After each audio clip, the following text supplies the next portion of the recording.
Howdy folks, Bluesboyjag here with another requested cigar box guitar lesson. It's a 3-string and it's AC/DC and a whole lot of Rosie. We're tuned to, well, I was going to say G, then I was going to say A because I'm capoed on the 2nd fret. Actually, this one is slightly flat. So I've got the capo on the 2nd fret and this is a little bit flat for A. Normally that would be A. All right, so I guess the best way to do this would be to take the capo off and tune to me. So this is F sharp and a D and another F sharp. So F sharp, D, F sharp. One more time. F sharp, D, and F sharp. All right, now we put the capo on.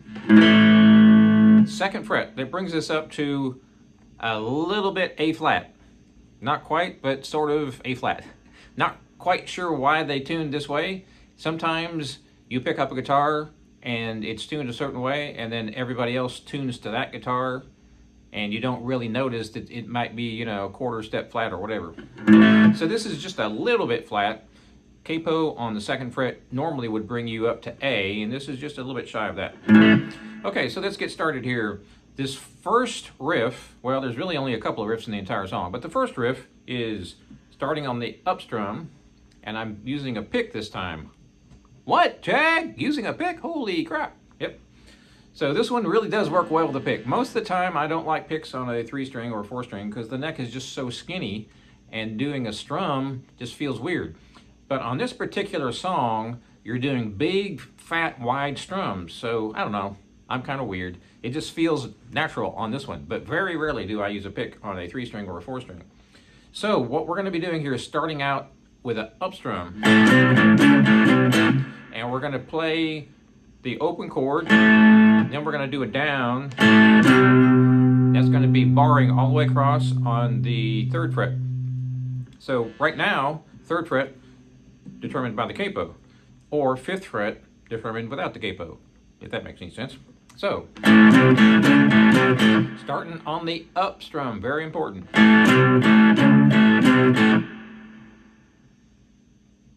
This is super slow, obviously.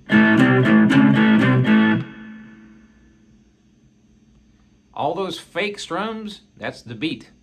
So pretend like that's your bass drum. I might stomp on the floor, I don't know if you can hear it or not.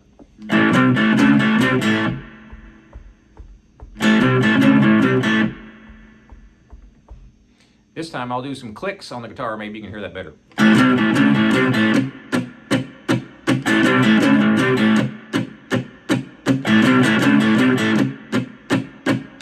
So that should be your foot. So don't do that on the guitar. Just do that with your foot. 1, 2, 3, 4, 5. 1, 2, 3, 4, 5. 1, 2, 3, 4, 5. Now, make sure you start on the up strum.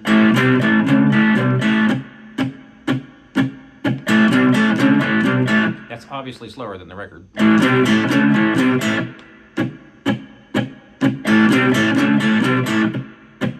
I'm putting those clicks in so you know where the downbeat is, but you probably already know that. 1, 2, 3, 4, 5. 1, 2, 3, 4, 5. 1, 2, 3, 4, 5. So that's the verse. Then when it goes to the chorus, it's the same thing. You're just going to strum all the way through. So what I'm doing there, again, starting on the up.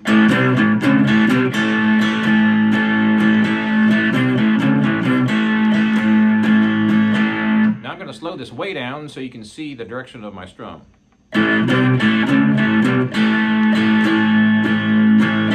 I'm not fretting anything there. That's the open chord.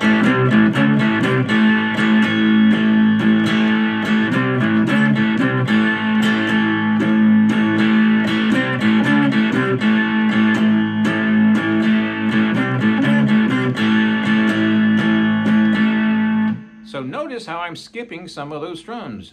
My hand is going down, up, down, up, down, up, or I should say up, down, up, down, up, down, since we're starting on the up. So watch this. If I do it this way, you can see my hand do the strum pattern, but obviously the strumming is different because I'm hitting the strings all the time. You're like, what are you talking about? All right, just watch this.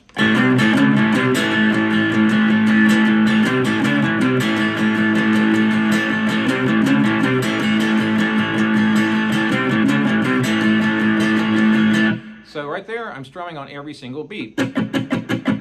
Obviously, the song isn't set up that way, but your hand is moving right on top of those beats. You're just not hitting the strings all the time. Real slow. Notice how I skipped an up and a downstroke. Whoops.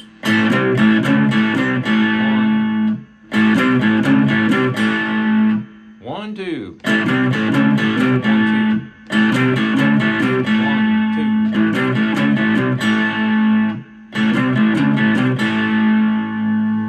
2. So if we do the up strum every time,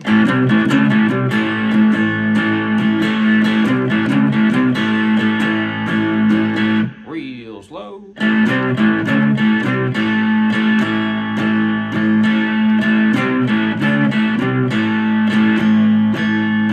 For those of you asking, what are you doing with those other two fingers? You're doing that pretty quick.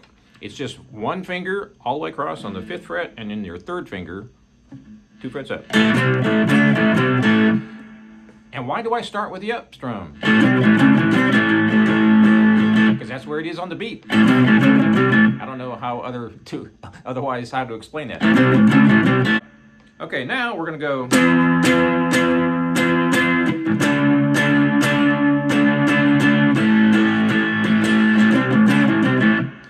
So, I'm on the 10th fret here, so what chord would that be if we're tuned to G? Well, G octave is the double dot, right? So that's going to be G flat and F. So,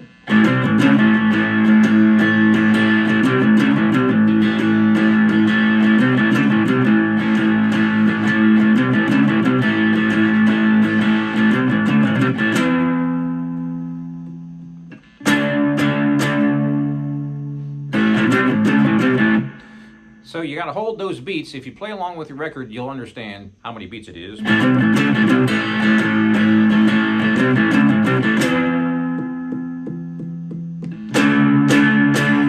So that's 8 beats. So it's 1, 2, 3, 4, 5, 6, 7, 8. And 3 strums on that. And that's where you have 2 guitars. One is going.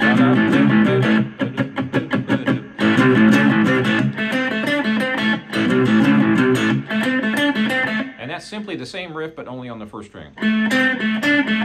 Same picking and everything. Start with it up, just like you would at the intro, which is the chords. But you're only using that first string. Same frets. All right, so that's pretty much it, except for this part.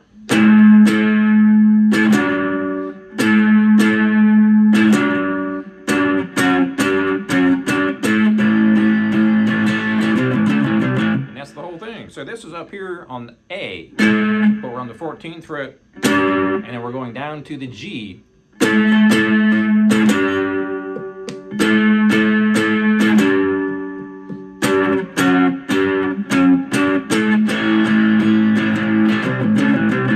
And that's the whole song.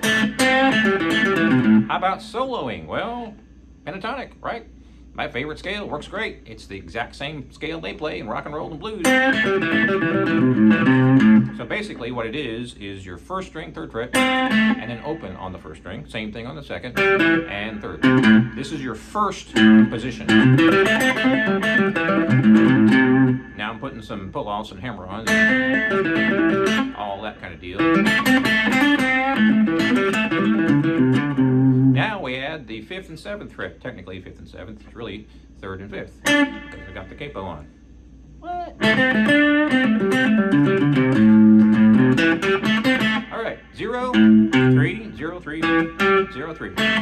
Now we have 5 to add to that. Now we have the in-betweens on 3 and 5. Well, not really 3 and 5, but with the capo 3 and 5. Jag, what are you talking about? Well, I chopped off that part of the neck, so that's technically the nut. Okay, back to where I was. 3, 0, 3, 0, 3, 0. Pull off.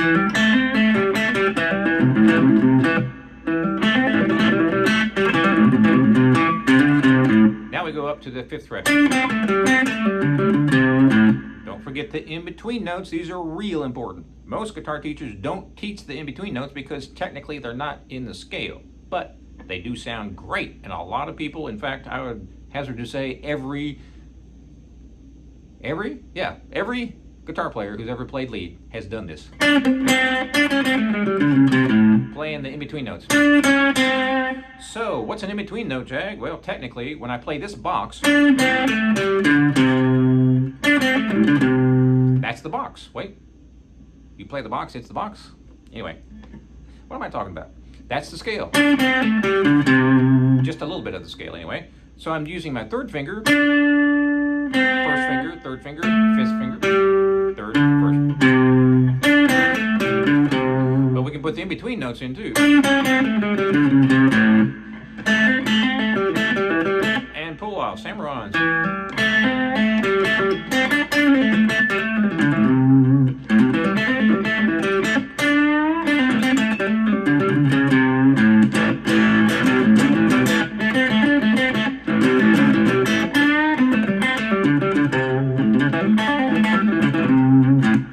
Fast.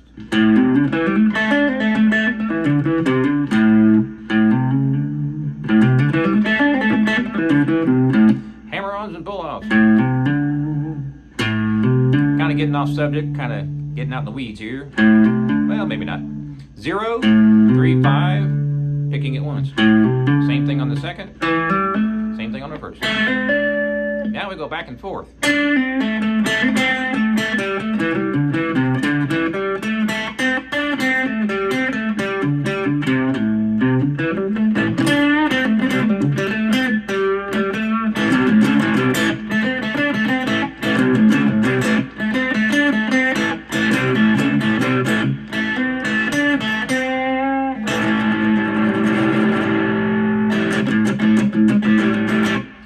Thanks for watching, and please subscribe if you haven't already. Keep those requests coming. This is one of the requests I got several weeks ago, and I apologize I hadn't gotten to it until now.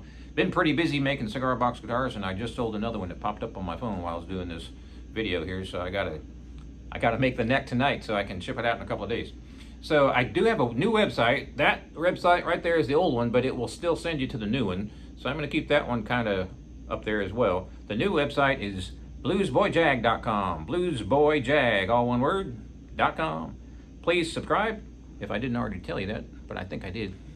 And again, I love the fact that you're sending me all these requests. I've gotten dozens and dozens and dozens of requests, and I've got a big list now that I'm kind of weeding down, trying to learn some riffs and pick the ones that are easiest first and go from there. But keep sending me those requests, because it is a lot of fun to go through and see if I can figure out and learn how to play some of these songs. Some of them I'm like, oh boy, that's gonna be tough. I don't know about that. But you would be amazed on a 3-string or a 4-string how easy it actually is to play a bunch of these songs. I've been playing since 1978, and I know a lot about electric guitar and the 6 strings, and I've learned a bunch of these classic rock songs way back in the day and been playing them for decades, and people request them, and I'm like, boy, I don't know about that one on the 3-string.